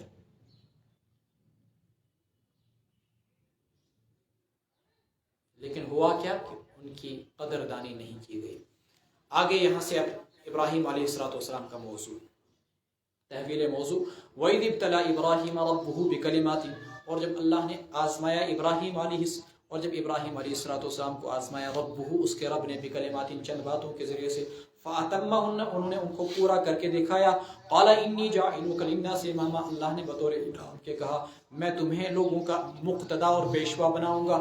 قال ابراہیم علیہ السلام نے کہا ومن ذریتی، میرے مولا میری نسل میں سے بھی لوگوں کو آپ، میری نسل کو بھی آپ مقتدا اور پیشوا بنائیں گے۔ قال لا ينال عهد الظالمین، اللہ نے کہا میرا وعدہ ظالموں کے لیے نہیں ہے، میرا وعدہ ظالم۔ اب کن چیزوں کے ذریعے سے آزمایا؟ اس میں مختلف اقوال ہیں، بعض فرماتے احکامات کے ذریعے سے، مثلا ختنہ کرنا، مسواک کرنا، عطر لگانا، عشر من خصال الانبیاء جو ہے، انبیاء کرام کی 10 خوبیاں، 10 فطرتیں جو بیان کی گئی اس میں، اس طریقے سے منہ زیر ناف بال صاف کرنا وغیرہ وغیرہ، ایک قول یہ۔ لیکن یہ تو کوئی مشکل ہے ہی نہیں، پیغمبر کی آزمائش ہو، اصل وہی راجع قول ہے جو کہا گیا کہ انہیں سب سے پہلے کہا گیا کہ آپ اپنے دین کے اندر واپس آ جائیے ورنہ آپ کو جلا وطن کیا جائے گا۔ انہوں نے کہا مجھے جلا وطنی قبول ہے لیکن میں اپنا مذہب نہیں چھوڑ سکتا۔ کہا گیا کہ آپ ہمارے معبودوں کی برائی بیان کرنا بند کیجیے ورنہ آپ کو آگ میں جلایا جائے گا۔ انہوں نے کہا کہ میں تمہارے معبودوں کی برائی سے باز نہیں آ سکتا اور چاہے تو مجھے آگ کے اندر جلا دو۔ کہا گیا اللہ تعالیٰ کی طرف سے وطن چھوڑو، کہا کہ ٹھیک ہے میں وطن چھوڑ دوں گا، شام چلے گئے۔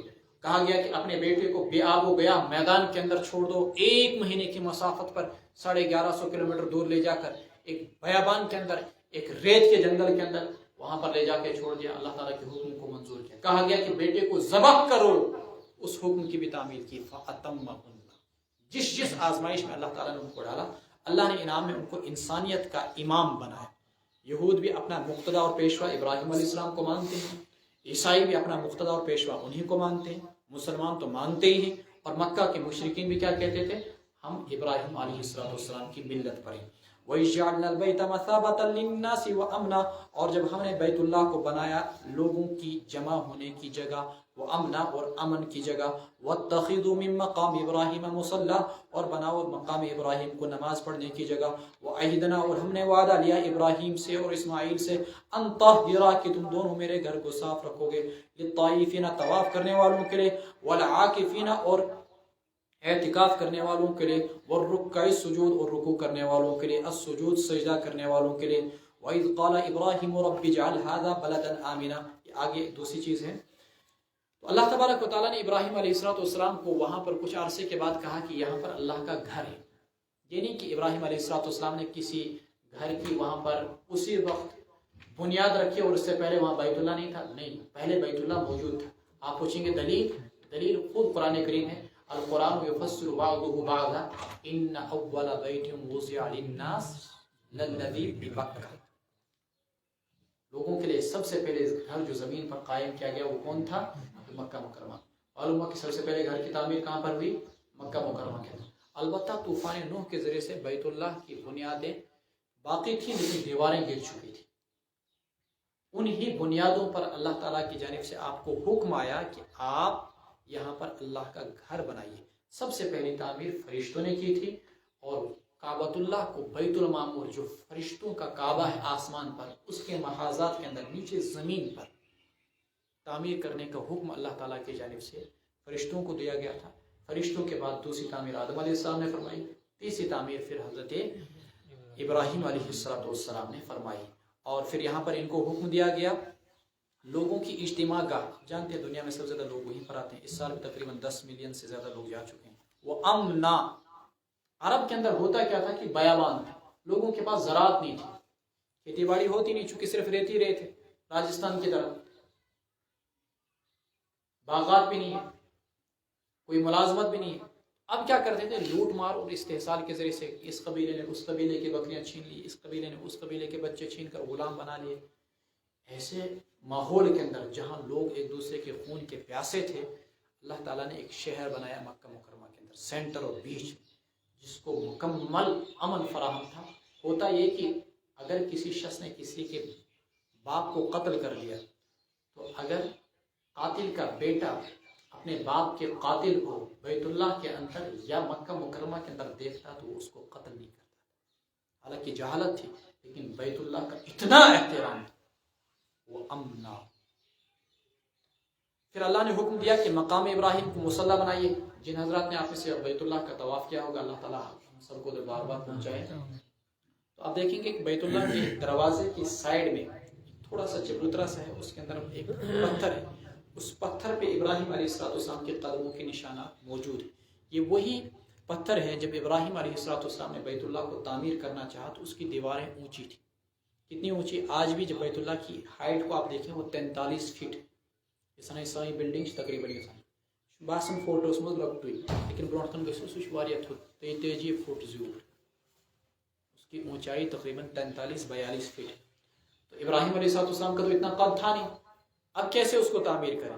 تو تعمیر کرنے کی غرض سے اللہ تبارک و تعالیٰ نے ایک پتھر کو اللہ ابراہیم علیہ السلام کے سپرد کیا۔ وہ پتھر آٹومیٹکلی لفٹ کا کام دیتا، جب اوپر پتھر چڑھانا چڑھتا تو یہ پتھر خود اوپر ہو جاتا، جب نیچے ہونا ہوتا تو پتھر خود نیچے آ جاتا، نیچے سے پتھر اٹھایا پھر یہ پتھر خود ابراہیم علیہ السلام اوپر لے جاتا ہے، وہ پتھر وہاں پر لگاتے، اسی کو مقام ابراہیم کہا جاتا ہے۔ طواف کے بعد 2 رکعتیں وہاں پر پڑھنا مستحب ہے، دعائیں وہاں پر قبول ہوتی ہیں، لیکن اگر طواف حج یا عمرے کا ہے تو پھر وہ 2 رکعتیں پڑھنا واجب ہے۔ وَآحِدْنَا إِلَىٰ إِبْرَاهِيمَ، وہاں پر جگہ نہ ملے تو بیت اللہ کے اندر خانہ کعبہ کے ارد گرد مسجد حرام میں کہیں پر بھی 2 رکعتیں پڑھی جا سکتی ہیں۔ ہم نے وعدہ لیا ابراہیم علیہ السلام سے کہ 4 قسم کے لوگوں کے لیے آپ بیت اللہ کو خوب صاف رکھو گے: طواف کرنے والے، نمبر 2 اعتکاف کرنے والے، نمبر 3 رکوع کرنے والے، نمبر 4 سجدہ کرنے والے، ان سب کے لیے آپ بیت اللہ کو پاک و صاف رکھیں گے۔ اس سے معلوم ہوا کہ مساجد کہیں پر بھی ہوں تو وہ کیسی ہونی چاہیے؟ صاف و شفاف۔ اس سے معلوم ہوا کہ حضرت عثمان غنی رضی اللہ تعالیٰ عنہ نے جو مساجد کو سجایا اور سنوارا تھا، یہ جائز ہے یا ناجائز؟ فقہا کی ایک جماعت کہتی ہے کہ مسجد کی تزئین جائز نہیں، کیونکہ ایک حدیث میں منع کیا گیا۔ فقہا کی دوسری جماعت کہتی ہے نہیں، تزئین جائز ہے۔ کیوں؟ تاکہ اگر تمہاری مسجدیں تمہارے گھروں سے کمتر ہوں گی، تمہارا دل نہیں کرے گا ان مسجدوں میں جانے کا۔ اب ہماری جتنے گھر ہیں یہاں پر دیکھ لیجیے، شہر سری نگر کے اندر ماشاءاللہ سب کے اندر باضابطہ لکڑیاں بھی دیواروں کے ساتھ لگی ہوئی ہیں، چھت بھی خوبصورت ہے، فرش بھی خوبصورت ہے، پھر اگر ہم اپنی مسجدوں میں لا کر دریاں بچھائیں تو کوئی اس پر، ہمارے خصوصاً بزرگ حضرات ہیں، اس پہ رکوع ہی نہیں کر پائیں گے، سجدے ہی نہیں کر پائیں گے، نماز پڑھنی مشکل ہو جائے گی، بیٹھنا مشکل ہو جائے گا، جیسے یوپی وغیرہ کے اندر ہوتا ہے۔ مسجدیں خوبصورت نہیں ہوں گی تو فضل من نماز مسجد، اس لیے مساجد کی تزئین کا ثبوت اس آیت سے بھی ملتا ہے۔ وَإِذْ قَالَ إِبْرَاهِيمُ رَبِّ اجْعَلْ هَذَا بَلَدًا آمِنًا، جب ابراہیم علیہ السلام نے کہا اے میرے رب بنا تو اس شہر کو امن والا، وَارْزُقْ أَهْلَهُ مِنَ الثَّمَرَاتِ، اور دے تو یہاں کے رہنے والوں کو پھل، من آمن منهم، ان لوگوں کو جو ایمان لے آئے ان میں سے اللہ پر اور آخرت کے دن پر۔ قال ومن كفر فأمتعه قليلا، اللہ نے کہا جو کفر کرے گا تو اس کو میں فائدہ اٹھانے دوں گا چند دنوں تک تھوڑا، ثم اضطره، پھر اسے میں گھسیٹ کر لے جاؤں گا، کھینچ کر لے جاؤں گا، مجبور کروں گا، الى عذاب النار، دوزخ کی آگ کی طرف، وبئس المصیر، اور بہت ہی برا ٹھکانہ ہے۔ اضطرار کے مناتے ہیں مجبور کرنا، لفظی معنی یہاں پر کھینچنے اور گھسیٹنے کا ترجمہ بھی آپ کر سکتے ہیں۔ تو ابراہیم علیہ السلام کی دعائیں بھی آئی ہیں، اللہ تبارک و تعالیٰ نے قبول فرمائیں۔ آج بھی بیت اللہ، آپ نے دیکھا ہوگا عرب کے اندر کتنی جنگیں ہوئی کہ نہیں، صلیبی جنگیں، کوئی مکہ مکرمہ کے اندر ہوئی، 7 خون ریز صلیبی جنگیں، کوئی مکہ مکرمہ کے اندر نہیں، عرب کے اندر کوئی نہیں ہوئی، آج تک جنگ ہوتی ہی نہیں، وہاں پر امن والا بنایا اللہ تعالیٰ نے اس کو۔ وَارْزُقْ أَهْلَهُ مِنَ الثَّمَرَاتِ، وہاں کے رہنے والوں کو پھل دے۔ عرب کے اندر آپ جائیں، آج ہر قسم کے پھل وہاں بن موسم کے آپ کو مل جائیں گے۔ وَبِئْسَ الْمَصِيرُ وَإِذْ يَرْفَعُ إِبْرَاهِيمُ الْقَوَاعِدَ مِنَ الْبَيْتِ وَإِسْمَاعِيلُ، وہ وقت یاد کیجئے جب ابراہیم علیہ السلام بنیادوں کو اونچا کر رہے تھے، بیت اللہ کی بنیادوں کو اونچا کر رہے تھے، اور کون؟ اسماعیل، اور زبان سے یوں گویا تھے ربنا تقبل منا انک انت السمیع العلیم، اے ہمارے رب تو ہماری طرف سے اس کو قبول فرما، یقیناً تو ہی سننے والا ہے، تو ہی جاننے والا ہے۔ عبادات کے اندر اصل یہ کمال نہیں ہے بزرگوں کہ آپ نے بہت بڑی شاندار مسجد بنائی، عبادات کے اندر اصل یہ کمال نہیں کہ آپ دین کا کوئی کام کر رہے ہو، آپ زکوٰۃ دے رہے ہو، آپ مدرسہ چلا رہے ہو، آپ ہزاروں علماء تیار کر رہے ہو، آپ اپنی زندگیاں قرآن کے پیچھے کھپا رہے ہو، یہ کمال نہیں ہے۔ کمال اصل کیا ہے؟ ربنا تقبل منا۔ اگر اللہ کے یہاں آپ کے عمل کی قبولیت ہے تو آپ کامیاب ہو، اگر اللہ کے یہاں آپ کے عمل کی قبولیت نہیں ہے تو پھر آپ ناکام ہو۔ ربنا تقبل منا انک انت السمیع العلیم۔ ویران کے اندر، صحرا کے اندر ایک بیت اللہ کی تعمیر ہو رہی ہے، ایک خانہ خدا کی تعمیر ہو رہی ہے، لیکن یہ نہیں کہہ رہے ہیں کہ خدایا احسان نہیں جتلا رہے ہیں، تھک گئے پتھر اٹھاتے اٹھاتے، اتنا بڑا کعبہ تھا، خدایا اس کو اپنی بارگاہ میں قبول کر لینا۔ اللہ ہماری اس قرآن کے پڑھنے پڑھانے کو اپنی بارگاہ میں قبول فرما۔ ربنا وجعلنا مسلمین لک ومن ذریتنا امۃ مسلمۃ لک۔ اے اللہ ہمیں اپنا مطیع و فرما بردار بنا اور ہماری نسل کو بھی اپنا مطیع و فرما بردار بنا۔ ومن ذریتنا وجعلنا من ذریتنا، بنا ہماری نسل میں سے امۃ مسلمۃ، ایک قوم جو تیری مطیع و فرما بردار۔ مراد امت محمدیہ یہاں پر تفسیر کے اندر مفسرین نے لکھا ہے۔ وَأَرِنَا مَنَاسِكَنَا، اور ہمیں ہماری عبادت کے طریقے بتلا۔ مناسک منسک کی جمع ہے، عبادت کے طریقے۔ اب یا تو خاص حج کی عبادت کو مناسک کہتے ہیں، یا مطلقاً تمام تر عبادات کو کیا کہتے ہیں؟ مناسک۔ وَتُبْ عَلَيْنَا، ہم پر متوجہ ہو جا، اِنَّكَ أَنْتَ، ہماری توبہ کو قبول فرما، یقیناً آپ توبہ کو قبول کرنے والے ہیں، آپ بڑے رحم کرنے والے ہیں۔ پیغمبر یہ دعا کر رہا ہے، خدایا مجھے اپنا مطیع و فرما بردار بنا، اور وہ بھی کون؟ جس کو کہا جاتا ابو الانبیاء، سارے انبیاء کا باپ، اور جس کی تعریف خود اللہ تعالیٰ کر رہے ہیں۔ اس لیے مانگو خدایا ربنا وجعلنا، خدایا ہمیں بھی اپنا مطیع و فرما بردار بنا، ومن ذریتنا، اور ہماری نسل کو بھی اپنا مطیع و فرما بردار بنا۔ وَأَرِنَا مَنَاسِكَنَا، ہمیں ہماری عبادت کے طریقے بتلا۔ ہیشنس منچن، شرماتے ہیں لوگ سیکھنے میں، لیکن پیغمبر کبھی شرماتا نہیں تھا سیکھنے کے اندر۔ وَأَرِنَا مَنَاسِكَنَا، اللہ سے کہتا ہے خدایا مجھے عبادت کا طریقہ بتلا۔ وَتُبْ عَلَيْنَا إِنَّكَ أَنْتَ التَّوَّابُ الرَّحِيمُ۔ ربنا وبعث فیہم، اے ہمارے رب بھیج ان کے درمیان ایک پیغمبر انہی میں سے، یتلو علیہم آیاتک، جو ان کے سامنے تلاوت کرے تیرے آیات، ویعلمہم الکتاب والحکمہ، اور سکھلائے ان کو کتاب اور حکمت، ویزکیہم، اور ان کا تزکیہ کرے، انک انت العزیز الحکیم، یقیناً آپ زبردست حکمت والے ہیں، غالب ہیں، طاقتور ہیں، حکمت والے ہیں۔ یہ کون سے پیغمبر ہیں؟ کہ حضرت محمد رسول اللہ صلی اللہ علیہ وسلم۔ آپ کے فرائض منصبی، آپ کی بعثت کا مقصد اس آیت کے اندر بتلایا گیا ہے، اور علماء جو انبیاء کے وارث ہیں انہیں بھی اپنا مقصد زندگی انہی چار چیزوں کو بتلانا چاہیے۔ پہلا مقصد کیا؟ تلاوت کتاب، یتلو علیہم آیات، پہلا مقصد نبوت تلاوت۔ دوسرا یعنی سیدھا قرآن کریم کو پڑھنا جیسے ہم تلاوت کرتے ہیں۔ دوسرا یعلمہم الکتاب، قرآن کے معنی، مفاہیم، تشریح اور توضیح کو لوگوں کو سکھلانا، یعلمہم الکتاب۔ تیسرا مقصد معنی، مفاہیم، تشریح، توضیح، ترجمہ، یہ سب چیزیں اس کے ذیل میں آ جائیں گی۔ والحکمہ، اور کیا سکھائے ان کو؟ حکمت۔ حکمت سے کیا مفہوم مراد ہے؟ بہت سارے اقوال ہیں، لیکن فائنلی وہ چیزیں جو اللہ کے رسول علیہ السلام نے قرآن کی تشریح و توضیح کے اندر کہی، یعنی احادیث نبویہ، سنت رسول صلی اللہ علیہ وسلم۔ حکمت سے کیا مراد؟ سنت رسول صلی اللہ علیہ وسلم اور احادیث نبویہ۔ اور چوتھی چیز وَيُزَكِّيهِمْ، اور آپ ان کا تزکیہ بھی کریں۔ تزکیہ کیسے ہوگا؟ پیچھے آپ کو بتلایا گیا، پہلے آپ قرآن کو پڑھیے، پھر اس کے بعد اس کے معنی کو سیکھیے۔ قرآن سیکھنے کے بعد، معنی کو سیکھنے کے بعد، پھر آپ ان کو حکمت سکھلائیے، یعنی اپنا طریقہ بتلائیے، پھر ان کو تزکیہ کیجیے۔ تزکیہ کا مطلب ہوتا ہے صاف کرنا، دھلنا۔ وہ کیسے تزکیہ ہوگا؟ گناہوں سے اور تمام تر خبائث سے، بری چیزوں سے آپ ان کی حفاظت کریں گے، ان کے قلوب کا تزکیہ کریں گے، بغض سے، حسد سے، نفرت سے، عداوت سے۔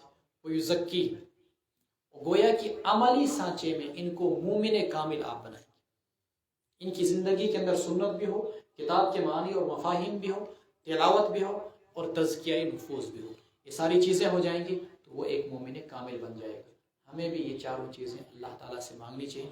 اللہم علمنا الکتاب والحکمہ، اللہم زکنا انت خیر من زکاہا، اللہم زکنا انت خیر من زکاہا، اللہم زکنا انت خیر من زکاہا انک انت العزیز الحکیم. معلوم ہوا محض الفاظ سے اور معنی کے سیکھنے سے بزرگوں کام نہیں چلے گا جب تک کہ ہم کیا نہ کر لیں، عملی طور پر اپنا تزکیہ نہ کر لیں.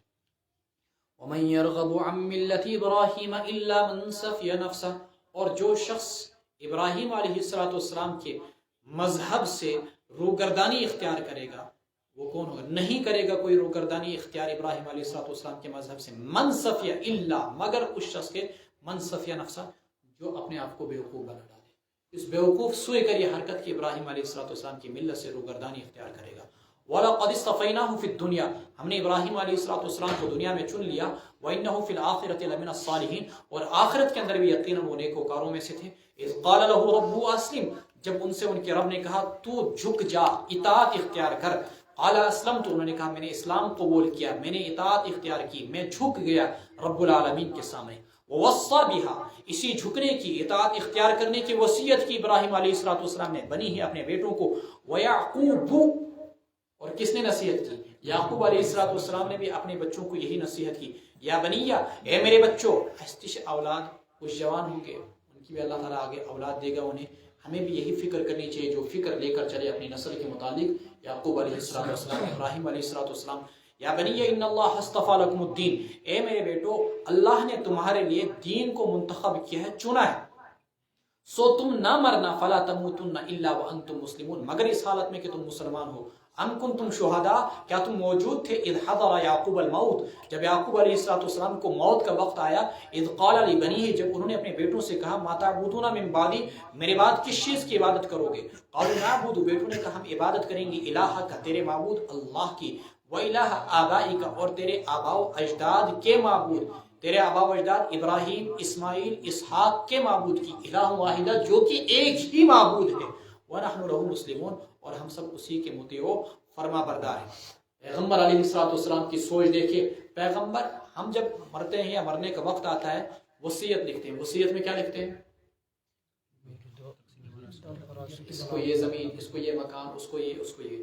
لیکن پیغمبر کی فکر دیکھیے، پیغمبر کی فکر یہ ہے کہ میرے بعد تم کہیں مرتد نہ ہو جانا، دینی اسلام کو مضبوطی سے تھامے رکھنا. پیغمبر اپنی اولاد کی فکر آخرت کے متعلق کرتا ہے، دنیا کے متعلق نہیں کرتا ہے. کیونکہ ہم لوگ اپنی اولاد کی فکر دنیا کے متعلق کرتے ہیں اور آخرت سے غافل رہتے ہیں. اللہ ہم سب کی حفاظت فرمائے. تلک امت قد خلت لہا ما کسبت، یہ وہ امت ہے جو گزر گئی. لہا ما کسبت، ان کو ان کا کیا ملے گا. ولکم ما کسبتم، تم کو تمہارا کیا ملے گا. ولا تسألون، اور تم سے نہیں پوچھا جائے گا عما کانوا یعملون، وہ کیا کیا کرتے تھے. پیچھے آپ کے سامنے میں نے بتایا یہود یہ کہا کرتے تھے کہ ہمارے آباء و اجداد نے اتنی نیکیاں کر رکھی ہیں کہ ان کی برکت سے ہماری بھی حفاظت ہو جائے گی، ان کی برکت سے ہم سب کی بھی باضابطہ بخشش ہو جائے گی. تلک امت قد خلت لہا ما کسبت ولکم ما کسبتم ولا تسألون عما کانوا یعملون، تم سے نہیں پوچھا جائے گا کہ وہ، اللہ تبارک و تعالیٰ نے کہا قد خلت، وہ گزر گئے، ان کے لیے ان کے اعمال، ولکم ما کسبتم، اور تمہارے لیے تمہارے اعمال. ولا تسألون عما کانوا، تم سے نہیں پوچھا جائے گا وہ کیا کیا کرتے تھے. تہن اعمال انہوں نے تو بکار کے تو کرو پانے عمل پانے.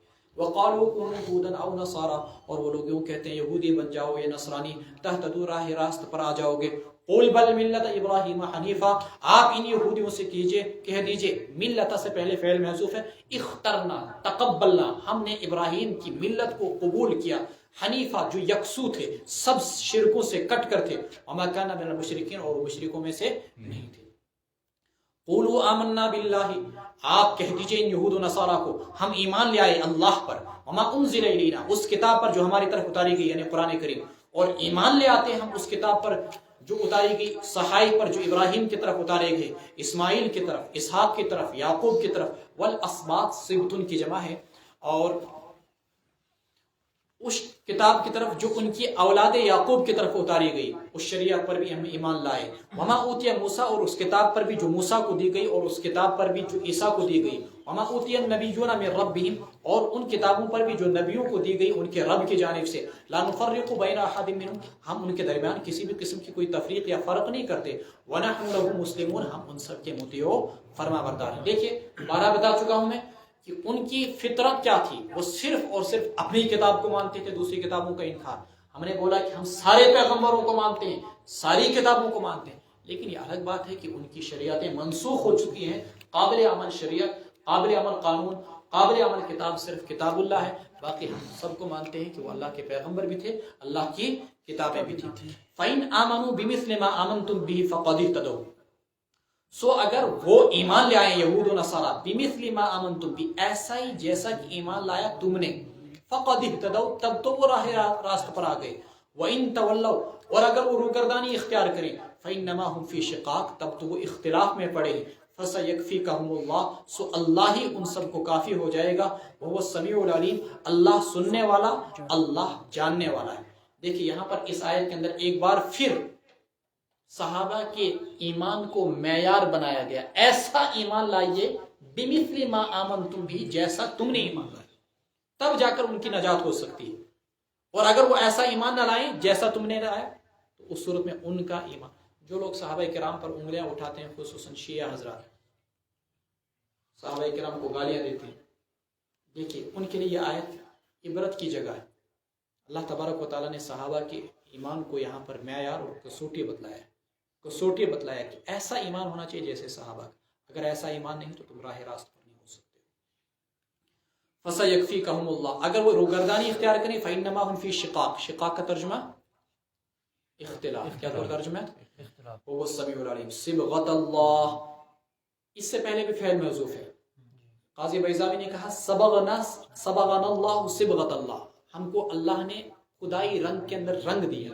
بعض مفسرین نے ترجمہ کیا ہے تقبلنا صبغۃ اللہ، ہم نے اللہ کے رنگ کو اختیار کیا۔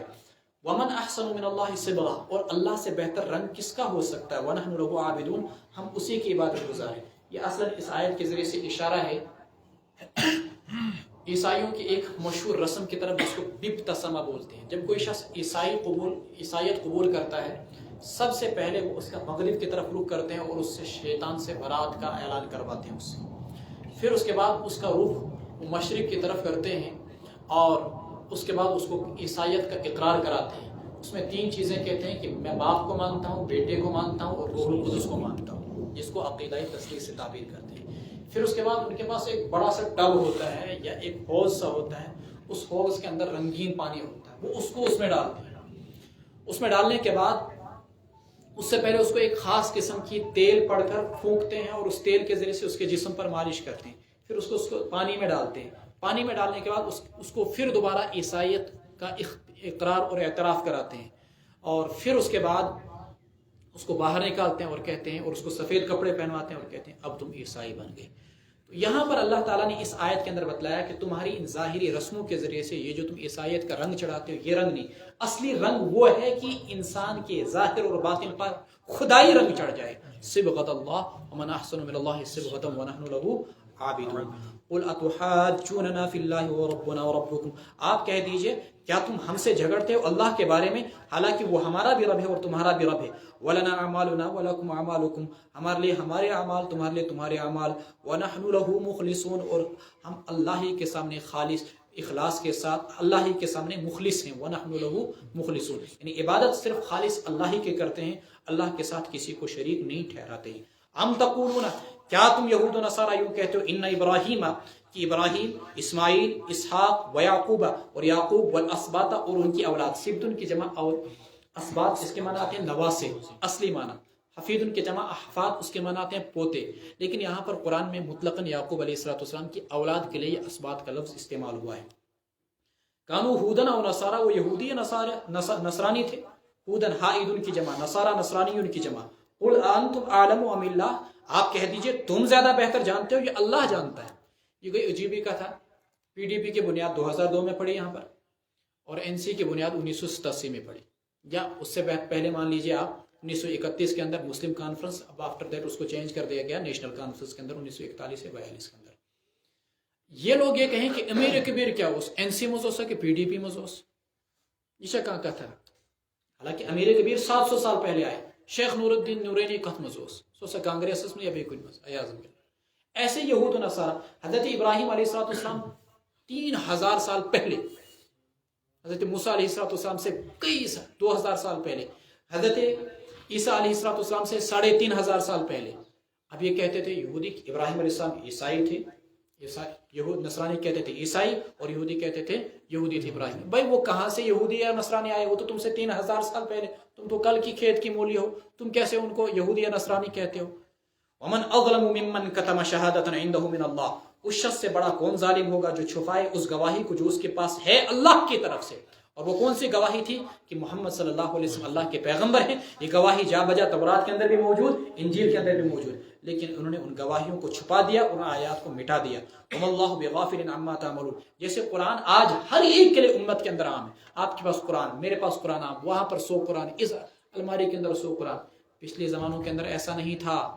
تورات اور انجیل صرف اور صرف یہودی ربیوں کے پاس، ان کے عالموں کے پاس ہوا کرتی تھی، وہ بھی چھوٹے نہیں بڑے بڑے لوگوں کے پاس، اور چھپا کے رکھتے تھے اپنے پاس، اور عوام الناس کو تورات اور انجیل نہیں پڑھاتے تھے، باپ کی جاگیر بنا کے رکھا تھا اس کو۔ اسی کو کہا ومن اظلم ممن کتم شہادۃ عنده وما اللہ بغافل عما تعملون، تم جو کچھ کر رہے ہو اللہ اس سے بے خبر نہیں۔ تلک امۃ قد خلت، ایک جماعت تھی جو پیچھے گزر گئی، لہا ما کسبت، ان کو ان کے کیے ہوئے اعمال کام آئیں گے، ولکم ما کسبتم، تمہیں تمہارے کیے ہوئے اعمال کام آئیں گے، ولا تسألون، تم سے نہیں پوچھا جائے گا کہ وہ کیا کرتے تھے، بلکہ تم سے یہ پوچھا جائے گا کہ تم کیا کرتے ہو۔ تو تم جو یہ نعرہ بلند کرتے ہو پدرم سلطان بود کہ ہمارے والدین انبیاء تھے، ہمارے والدین بڑے تھے، وہ تھے، یہ تھے، ہمارے آبا و اجداد ایسے تھے، وہ ہمارے نجات کا باعث بنیں گے، ان کی نجات تمہاری نجات کا باعث نہیں ہوگی، بلکہ تمہارے اعمال ہی تمہارے کام آئیں گے، ان کے اعمال تمہارے کام نہیں آئیں گے۔ ویسے تو پھر ہم سب کے آبا و اجداد میں سے آدم علیہ السلام پیغمبر تھے، پھر تو ہم سب جنت میں جائیں گے، لیکن ایسا کچھ نہیں۔ صدق اللہ العظیم۔